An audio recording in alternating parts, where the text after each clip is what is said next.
पंकज भाई, जिस तरीके की परिस्थिति बनी इस देश ने देखा, मोदी जी कह रहे हैं हमने सबको माफ कर दिया। हालांकि इस माफी से भी बहुत काम बनता दिख नहीं रहा है। यूथ और ज्यादा आक्रामक होकर के सामने आ रहा है, रिएक्शंस बहुत खराब आ रहे हैं। लेकिन इन सब के चलते जो असली सवाल है, जो मूल सवाल है, वो अभी भी एड्रेस नहीं हो पा रहा है। उन सवालों का जवाब ये देश खोज रहा है। रात में रील बनाने से काम चल जाएगा या बेहतर विकल्प है कि संसद में आइए, जवाब दे दीजिए, विपक्ष भी शांत हो जाएगा, देश के लोगों को भी एक जवाब मिल जाएगा जो वो सवाल खोज रहे हैं। साथ में एक और चीज है, जिस तरीके से मोदी जी ने कहा कि पेपर लीक पर बहुत बड़ा काम कर लिया गया है, क्या वास्तव में पेपर लीक पर कोई काम हुआ है? पेपर लीक पर असल में ये काम होता दिख रहा है या पेपर लीक होने के बाद का काम दिख रहा है? पंकज जी, देखिए, सबसे पहली बात तो ये कि जो मोदी जी ये कह रहे हैं कि हमने बच्चों को माफ़ कर दिया और बच्चों से गलतियाँ हो जाती हैं। तो उसपे ये कहना है कि आज जो ये परिस्थिति पैदा हुई है, उसको लेकर के भी तो माननीय प्रधानमंत्री जी ही ज़िम्मेदार हैं। माननीय प्रधानमंत्री जी की जो पार्टी है और जिस तरीके से अपने आप को उन्होंने पार्टी से बड़ा करके प्रेज़ेंट किया इस देश के अंदर और अभी भी ऐसा लगता है कि मोदी ही भारतीय जनता पार्टी है और भारतीय जनता पार्टी में मोदी जी के अलावा कहीं कुछ नहीं है।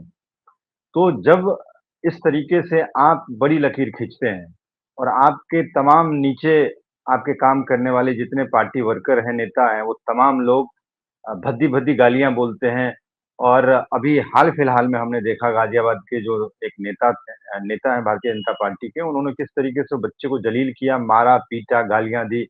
जो बच्चे जंतर-मंतर में शामिल होने गए थे, ये सारा देश ने देखा। तो इस तरीके की जो आज बातें हो रही हैं, इसके लिए भी तो कहीं न कहीं प्रधानमंत्री जी ही ज़िम्मेदार हैं। दूसरी बात, आप कह रहे हैं कि नीट का जो मसला है, अब देखिए कि प्रधानमंत्री जी और गृह मंत्री जी कितने ज़िम्मेदार हैं कि जब नीट संशोधन विधेयक जब पार्लियामेंट में पास किया जा रहा था, उस पे बहस चल रही थी, तो गृह मंत्री भी गायब थे, नदारद थे और प्रधानमंत्री जी भी नदारद थे। और कल ही उड़ीसा में पेपर लीक हुए हैं और महाराष्ट्र में लीक हुए हैं। ये पब्लिक डोमेन में आ गया। हम ये कह रहे हैं कि ये जो संशोधन आया और कह रहे हैं कि हमने कड़े कानून बना दिए। कड़े कानून आपने बना दिए जब पेपर लीक हो जाएगा, उसके बाद जो चीज़ें होंगी, होंगी। इस चीज़ पे फ़ोकस आपने नहीं करा कि पेपर लीक क्यों होते हैं और पेपर लीक ना हो उनके लिए आप क्या जवाबदेही फिक्स कर रहे हैं। वहाँ पे मामला अभी भी मतलब झोल-सा है, उसमें क्लैरिटी नहीं है। और बड़ा सवाल जब बच्चे, छात्र, जेन ज़ी जब आंदोलन पे उतारू हुए और जंतर-मंतर पे बैठे, तब आपको याद आया? क्या आपको इससे पहले 152 पर्चे लीक हो गए थे देश के अंदर, तो आपको याद नहीं आया कि हमारे छात्रों के भविष्य को लेकर के आपको चिंता नहीं हुई? वो छात्र जो मॉडर्न एरा में है, जो एआई के युग में हैं, वो आपसे सवाल नहीं पूछेंगे, आपको ये ऐसा लगा? और सबसे मज़े की बात आप ये देख लीजिए कि जिस 20 साल के, 18 साल के, 14 साल के बच्चे जो शरीक हुए उसमें, उन्होंने तो 12 साल, 13 साल से तो सिर्फ़ और सिर्फ़ मोदी जी को ही देख रहे हैं। जब से उनको थोड़ा बहुत ज्ञान समझ में आया होगा थोड़ी बुद्धि खुली हुई होगी, तो उन्होंने तो किसी और का तो शासनकाल तो देखा ही नहीं। उन्होंने तो मोदी मोदी जी का देखा। तो मोदी जी जो अपने परंपरागत तरीके से जो आ जाते हैं आजकल रील बनाने में, इससे अब कुछ होने वाला नहीं है। ये जेन ज़ी जो है ना और ये देश, अब मोदी जी से ऊब चुका है। अब मोदी जी से ये देश छुटकारा पाना चाहता है। बात तो ये है, अब मोदी जी इसको एक्सेप्ट नहीं करना चाहते हैं, ये मोदी जी की प्रॉब्लम है, इस देश की प्रॉब्लम नहीं है। अब सवाल ये है कि जिन चीज़ों को सप्रेस करते हैं और जिनको ये दबाने की कोशिश करते हैं, आप देखिए कि मोदी जी आकर के इतने अच्छे तरीके से संबोधित करते हैं और अमित शाह जी क्या करते हैं? उन हर एक बच्चों को आइडेंटिफ़ाई कर रहे हैं जो लोग जंतर-मंतर पे शरीक हुए और जिनका पार्टिसिपेशन था या वो लोग जिनकी भूमिका महत्वपूर्ण थी। मैं ज़िम्मेदारी से कह रहा हूँ कल मेरे 5 बच्चों से बात हुई है, जो उस प्रोटेस्ट में जिनकी महत्वपूर्ण भूमिका थी। उन सबको रडार पे रखा गया है, सबका फ़ोन सर्विलांस पे है और सभी बच्चों को तलाशा जा रहा है। उसमें कुछ ऐसे बच्चे हैं ऐसे छात्र हैं, ऐसे प्रोटेस्टर हैं, जो जयपुर के एक यूनिवर्सिटी में एक छात्र भूख हड़ताल पे थे और ये लोग चले गए उनको समर्थन देने के लिए और भूख हड़ताल को खत्म करने के लिए। अब पूरी राजस्थान की पुलिस पड़ी हुई है उन सभी युवाओं के पीछे। अब जिस तरीके से मोदी जी कह रहे हैं और मोदी जी के तमाम स्टेट में जितनी सरकारें चल रही हैं, उनकी जो पुलिस है, वो सब ऐसे छात्रों को, ऐसे युवाओं को पीछे उनके पीछे लगी हुई है। तो क्या ये मोदी जी का दोहरा चरित्र नहीं है? क्या देश के युवा इस बात को जानते नहीं है या जानेंगे नहीं? या क्या सोशल मीडिया के दौर में अब चीज़ों को आप छुपा ले जाएँगे? अब हरगिज़ नहीं होने वाला है। देखिए, हर चीज़ का एक समय होता है। ये सैचुरेशन पॉइंट है और मुझे लगता है कि यहाँ से उल्टी गिनती शुरू हो गई है मोदी सरकार की और युवा वर्ग के लोग अब ये भी कह रहे हैं कि मोदी जी बहुत हो गया, अब आप गद्दी छोड़ दीजिए और आप ही के पार्टी से किसी और आदमी को बिठा दीजिए। सोशल मीडिया पे बहुत सारे पोस्ट ऐसे मैंने देखे हैं। तो अब ये मोदी मोदी जी को बड़ी गंभीरता से सोचने की आवश्यकता है और मुझे लगता है कि अब जो ये आंदोलन जो हुआ और सफलतापूर्वक हुआ, इसके आगे की लकीरें और खींची जा रही हैं। आज ही देख लीजिए अब E20 पे बात होने लगी। कई प्रदेशों से ये खबरें आई कि जेन अल्फा जो बच्चे स्कूल में हैं, वो अपनी डिमांड को लेकर के स्कूल में ही धरना प्रदर्शन शुरू कर दिए हैं। तो इसमें कहीं दो राय नहीं है कि जो मोदी सरकार अपने शिक्षा बजट को आधी कर दी हो पिछले 10-12 वर्षों में, वो मोदी सरकार शिक्षा को लेकर के कितनी गंभीर है, इस बात को समझा जा सकता है। दूसरी तरफ बात वही है कि अगर पढ़ेगा इंडिया तो फिर अंधभक्त कैसे बनेगा इंडिया? तो बात वही आकर के ठहर जाती है कि जो पॉलिटिकल पार्टी के लोग हैं, उसमें बहुत सारे लोग शामिल हैं, जो ये चाहते हैं कि देश के लोग अनपढ़ रहें, तो उनके वो फॉलोअर्स बने रहेंगे। तो हमें लगता है कि वो दिन लद गया है। अब लोग जागरूक हो गए हैं, सोशल मीडिया ने एक नई क्रांति पैदा की है और निश्चित तौर पे जिस डेटा को आप फ्री देना चाहते थे और खैर उसमें तो आपके मित्र लोग हैं पैसे ले रहे हैं और डेटा खरीद करके लोग वही इंफॉर्मेशन इकट्ठा कर रहे हैं और वही इंफॉर्मेशन के आधार पे, उसी सूचना के आधार पे लोग ज्ञानी बन रहे हैं, बच्चे को समझ आ रही है और वही आपके खिलाफत में खड़े हो रहे हैं।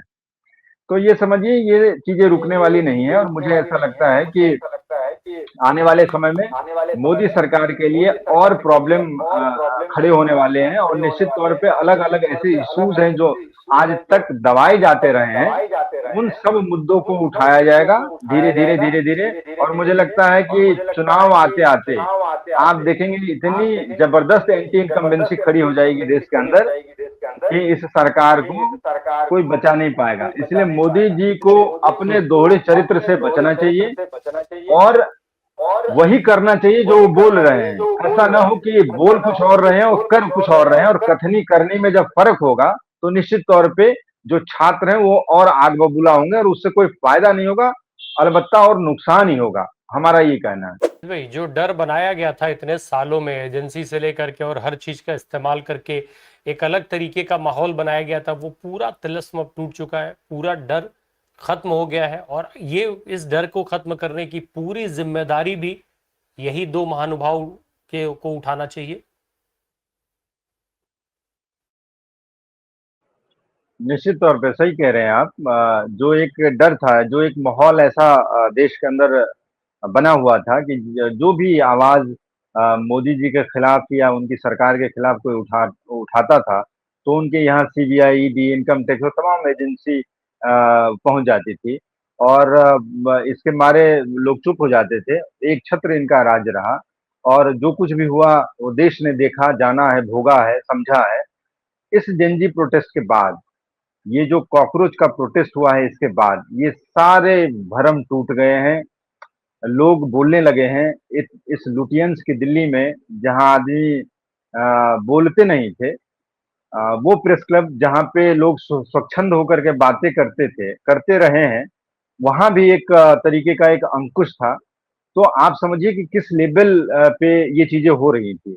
यहाँ पे एक दो बात और मैं बता दूं कि जो मेरे पास जानकारी है उसके हिसाब से जो ब्यूरोक्रेसी है, वो ब्यूरोक्रेसी का मूड अब धीरे-धीरे चेंज होने लगा है। और ब्यूरोक्रेसी के जो ब्यूरोक्रेट हैं, उनको भी अब समझ में आने लगा है कि मोदी सत्ता बहुत ज़्यादा दिनों तक नहीं है। और इसका आभास होता है तब जब आप अधिकारियों से बात करते हैं और क्लियर कट जो चीज़ें हैं वो अब दिखने लगी हैं। और यही एक वजह है जिसकी वजह से जो इन्फॉर्मेशन है अब छन-छन के मंत्रालय से बाहर आने लगी है। और एक बात और बताऊँ, भाजपा के अंदर या यूँ कहें कि कैबिनेट के अंदर मतलब मोदी जी के मंत्रिमंडल के अंदर भी अंतर्कलह बढ़ने लगा है। और यही कारण है कि अब एक बड़ा नाम सामने आ रहा है कि उनके परिवार के सपोर्ट से ये जो जंतर मंतर पे आंदोलन हुआ, वो खड़ा हुआ। और इस बात को लेकर के गहन सुगबुगाहट भी है और मोदी शाह के कान भी खड़े हैं और इसको लेकर के तरह-तरह की चर्चाएँ हो रही हैं और इसके तह तक भी जाया जा रहा है। इसको लेकर के भी आने वाले समय में हम लोग खुलासे करेंगे। लेकिन बहुत सारी जानकारियाँ हैं हमारे पास, जिनको लेकर के लुटियंस में चर्चा हो रही है इन दिनों। और मोदी और अमित शाह सदन में इसलिए नहीं जा रहे हैं क्योंकि उनके पास कोई जवाब नहीं है। अमित शाह जी के पास ये जवाब नहीं है कि वो राहुल गांधी जी के उस सवाल का जवाब दे कि जिस प्रकार से लाठीचार्ज हुआ, गोलियां चलाई गई, बर्बरता हुई और बिहार स्टेट में जहां पे इनके मुख्यमंत्री हैं वहां पे AK-47 चला। और ऐसा कहा जाता है, ऐसा आरोप है कि अमित शाह के कहने के बाद, चूंकि होम मिनिस्ट्री सम्राट चौधरी के पास है, तो उन्होंने आदेश दिया और उसके बाद AK-47 चला। उसमें AK-47 से 3 लोग घायल भी हुए और हॉस्पिटलाइज भी हुए। तो ये पूछा जा रहा है कि अमित शाह जी इस तरीके से जो बर्बर कार्रवाई आपने छात्रों के ऊपर की, वो क्यों की? या आपने नहीं की, तो फिर आप कैसे गृह मंत्री हैं? क्या आपको जानकारी नहीं थी और मजिस्ट्रेट ने या वरीय पुलिस अधिकारी ने ये निर्णय ले लिया? तो ये सवाल इनके गले की फांस है और इनके पास इसका मुकम्मल जवाब नहीं है, इसलिए कुछ और नैरेटिव सेट करने के चक्कर में वो लगे हुए हैं।